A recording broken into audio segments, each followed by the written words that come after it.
tonight on WBOC News at 6. I'm Paul Butler. And I'm Steve Hammond. We're covering all of Delmarva tonight. In Accomack County, the motive behind the crimes, why Charles Smith says he and Tanya Bundick set all those fires.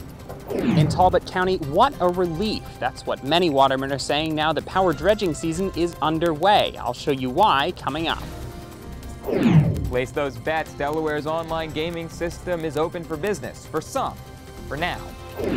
In Worcester County, a mysterious boat floats ashore in Assateague, where park rangers think it came from. The rain's about over with. I'll show you just how the weekend is shaping up in a few minutes. Now, WBOC News at 6, Delmarva's news leader. Inside the interrogation room, why Charles Smith set fire to 67 structures in Accomack County. Good Friday evening. I'm Paul Butler. And I'm Steve Hammond. Welcome to WBOC News at 6. After months and months of intentionally set fires in Accomack County, the one question on everyone's mind, why? Right, and today we have a better understanding of the motive behind the crimes of Accomack arsonist Charles Smith. WBOC's Bill Mitch sifted through dozens of pages of court and police records made available today, and Bill Smith pleaded guilty yesterday to his crimes, and today you got the documents that tell us what and who started it all. Steve, this packet we got today from the court clerk, a report provided by state police to Accomack County Court. In this, Charles Smith talks about each fire that was set and whether he or Tanya Bundick sparked the fire. Then we picked up these 4 DVDs containing over 4 hours of police interrogation from the night Smith was caught, and it gives a look into the mind of the Accomack arsonist. Inside the interrogation room on April 1st, Smith decided not to hold back from police. I'm just going to tell you everything. Tell us, man. Now it's time to come clean. Get it off your chest. She said all those. These first ones? Yeah. You heard correctly. Smith blames his fiancée Tanya Bundick for the first few fires back in November. In court documents, Smith tells police he takes over the job of setting a majority of the fires in November after a close call with police. And while he was involved, Smith tells police this arson spree was not originally his idea. He says Bundick wanted to burn the first building, and he says in the video that he believes it was to blow off steam after troubles at home. He says he got involved to protect his fiancée. And more than likely she's going to pin this all on me, and I'm fine with that. In the video that goes on for hours, police go through most of the fires that were set, and Smith gives detail into how they were started. The largest fire at the Whispering Pines Motel, Smith told police, according to court documents, that he lit chairs and about 40 to 50 mattresses on fire with a cigarette lighter. He went on to tell police, "I always wanted to see the Whispering Pines burn." Smith also told police which fires were set by he and Bundick and those they were not involved with, but he did not hide his role in the spree. I will say I'm involved in all of them. Smith told police in the video that he always carried a rag with him to each fire scene in case he needed to light the rag to start the fire. Smith also rode with police throughout Accomack County after the interrogation to the different fire locations and would confirm or deny that he and Bundick were the ones behind each arson. Smith pleaded guilty yesterday in Accomack County Court to 67 counts of arson and 1 count of conspiracy to commit arson. The judge is hoping for a sentencing date sometime in December. Still no trial date for his fiancée, Tanya Bundick. There is now a video of Maryland Attorney General Doug Gansler attending that high school beach party last summer in Sussex County. Take a look. It's a room full of teens dancing and having fun. Also in the video, Gansler walking along an upstairs loft. Now, last week, Gansler came under fire for a picture of him at this party. Gansler admitted he could have done more to see if underage drinking was happening at that party in Sussex County. Oyster season is finally in full swing in Maryland with the start of the power dredging season today. WBOC's Midshore Bureau Chief Tyler Butler joining us live tonight along the Choptank River. And Tyler, watermen you spoke with today say they're trying to make up for a bad crab season. Steve, it's been a hard few months on watermen here in Maryland because of the poor crab harvest this year. Now power dredges are warming up, and watermen hope to make back some of that lost profit to tide them through the winter. Bushel after bushel of oysters are hitting the conveyor belt here on Tillman Island on their way to a table near you. It's a sound many watermen have been looking forward to for months. Now to you and me, this may look like just a nasty old rock, but to these guys, it's salvation, especially after such a difficult crabbing season.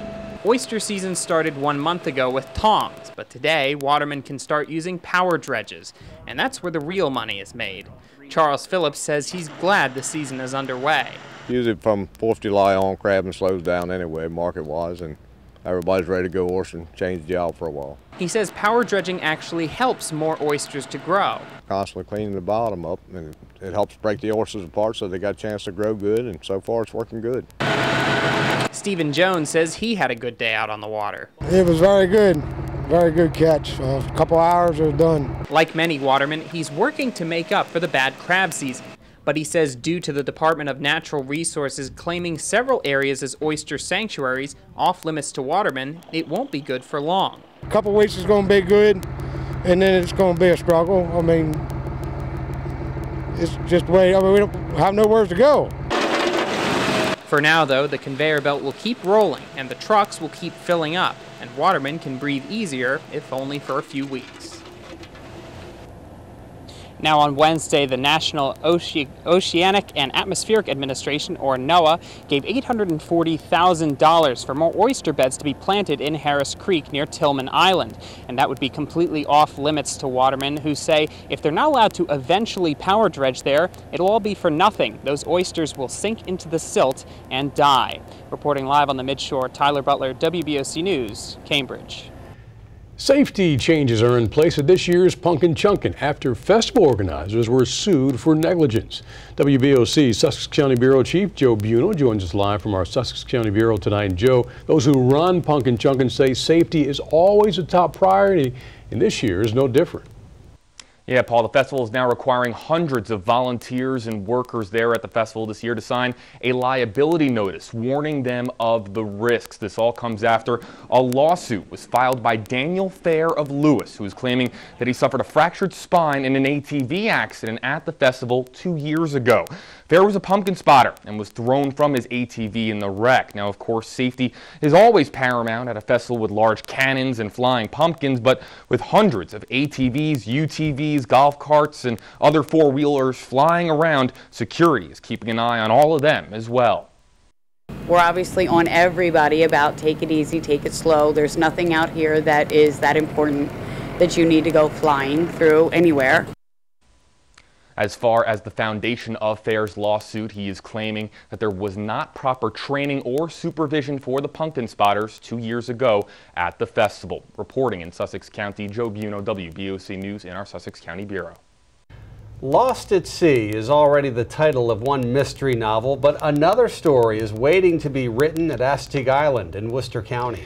Yeah, a mysterious boat has washed ashore and no one knows where it came from, at least not yet. WBOC's Denise Sawyer joins us in the Newsplex. And Denise, the boat's pretty old, but most of it is still intact. Paul, park rangers tell me the White Ghost boat is at least 40 years old. It sounds like one of those stories where the ghost captains go lost at sea in murky waters off of Assateague. It certainly gave some folks a heck of a Halloween. It was a foggy Halloween morning off the coast of Assateague National Seashore. And the eerie sight of this mysterious houseboat drifting to shore still haunts Chief Park Ranger Ted Murlock. Yeah, it is kind of a neat coincidence. And the morning that it came ashore here, it was shrouded in fog, and some of the visitors that first came onto it got quite the experience and a little bit of a chill from that. With curtains still attached and pieces of the badly battered boat flapping in the wind, this ghost ship was anchored on the south end of the island. And to add to the mystery, no one knows where it came from. Well, folks weren't quite sure what to think of it. It was obviously a derelict vessel and had come ashore, and they were kind of spooked by it. In a part of Delmarva where legends and myths have often been furnished by the sea, the mystery of the ghost boat soon provoked curious speculation. But it is believed the vessel broke away from a towing boat after it became dismantled in rough sea conditions. An eyesore for us. It's in the way of the fishermen. It just doesn't belong here. The owner will have to either salvage it, tow it off the beach, or dismantle it. With the new moon just around the corner, rangers worry the voyage of this ghost boat may not come to an end if the high tide pulls it back out. Murlock says if the owner doesn't recover the 40-foot vessel, he or she could face fines in Worcester County. Denise Sawyer, thank you. All I can think about is Gilligan's Island as I exactly. look at that thing. One of the most inspiring stage shows in history will be performed in Salisbury this weekend.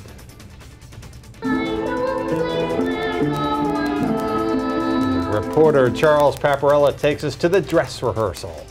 Plus, internet gambling in Delaware, why the state is having a soft launch before everyone can do it. That story is next, but first, the people, the places, our history. WBOC is proud to serve all of Delmarva. Here's meteorologist Mike Lichniak.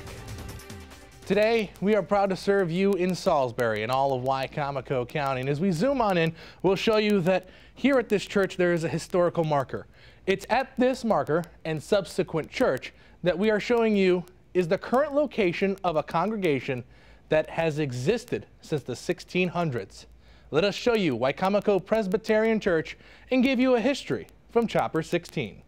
Francis McAmey traveled to America in order to establish the Presbyterian Church on Delmarva. On March 12, 1672, he was given permission by Somerset County to conduct regular services along the Wicomico River. The first church he built was 6 miles down the river in 1683. From its original location, it would move to Rockawakan by 1742, before moving to Salisbury by 1830. The present structure you see here was built in 1859, with many changes having occurred since then.